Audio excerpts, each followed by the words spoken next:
আসসালামাইকুম বন্ধুরা, কেমন আছেন আপনারা? আজকে আমি আপনাদেরকে কাউনের চালের পায়েস রান্না করে দেখাবো। এটা ভালো করে 2-3 বার ধুয়ে নিতে হবে। তারপরে 2 লিটার দুধ এখন দিয়ে দিচ্ছি ছেঁকে। দুধটা ছাকার পরে দুধটা ছেঁকে দিতে হবে। তারপরে আপনার ভালো করে জাল দিতে হবে ঘন। যত দুধ বেশি হবে তত খাইতে পায়েসটা অনেক মজা হবে। আসলে পায়েস রান্নার প্রসেসিং সুন্দরভাবে পাট টু পাই করলে সুন্দরই লাগবে।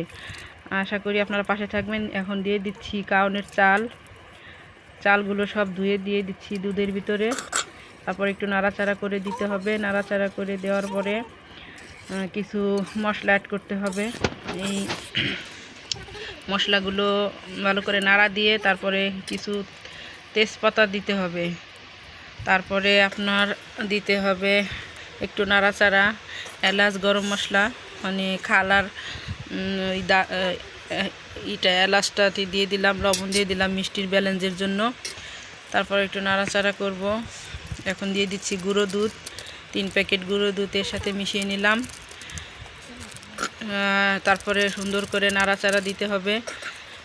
নাড়াচাড়া দিয়ে সুন্দর করে ঘন করতে হবে। নাড়তেই থাকতে হবে, অনবরত নাড়তে হবে যাতে তলা লেগে না যায়, আর যাতে জমাটটা বেঁধে না যায়। সুন্দর করে নেড়ে দলাটা ভেঙে দিতে হবে যাতে দুধের সাথে ভালো করে মিক্স হয়। নাড়তেই থাকতে হবে। এখন দিয়ে দিচ্ছি চিনিটা আসলে যার যেরকম যে যেমন মিষ্টি খায় তার এরকমই দেবে। আসলে আমরা মিষ্টি জিনিস মিষ্টিটা একটু বেশি খাই, তাই একটু বেশি করেই দিলাম। 2 লিটার দুধ আর 1 পোয়া ছিল আপনার কাউনের চাল, তো এখানে আধা কেজি পরিমাণ চিনি লেগে গেল। তো মিষ্টিটা সেরকমই হবে, একটা মাপ আছে।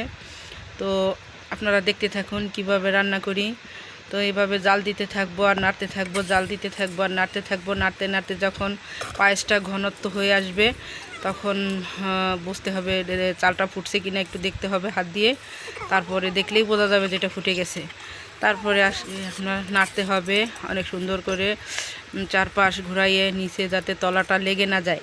এরকম করে যখন দেখব যে ঘন হয়ে গেছে, এই তো হয়ে গেছে, এখন কিছু কাজু বাদাম কিশমিশ এগুলো অ্যাড করব। কিশমিশ দিয়ে দিলাম, এখন কিছু কাজু বাদাম দিয়ে দেবো। আমার ফাইনাল লুকটা দেখুন। আমার গরিবের রান্নাঘরে আপনাদের স্বাগতম। লাইক, কমেন্ট, শেয়ার করবেন, সাবস্ক্রাইব করবেন।